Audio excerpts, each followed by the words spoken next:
اول ما ابنك يشوف لون الاحمر في زبادي، في عصير، في مصاصه، في مارشميلو، هيقول لك انا عايز منه. وده اللي جايين نقوله.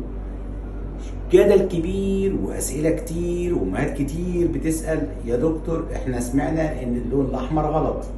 دايما لما بيكون في معلومه بلاش نعمم القصه وناخد المعلومه الصحيحه.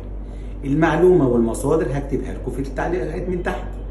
طيب الريد 3 او الصبغه الحمراء ريد 3 هي اللي عليها الجدل، حصل في امريكا انه هي ليها ارتباط بالتوترات او ببعض الصفات العصبيه او بعض عدم فرط الحركه او عدم التركيز في الاطفال الريد 3. فعشان كده هي اتشالت من كل الحلويات بقى وكل الحاجات، الصبغات بقى مش موجوده. طب احنا ما نعممش القصه، لا احنا نمسك الحاجه اللي احنا هناكلها، اي حاجه اللي فيها لون احمر اقرا مكونات. لو المكون الاحمر دوت من ماده طبيعيه فالطفل عادي جدا. طب لو مش ماده طبيعيه يبقى ما ناخدوش.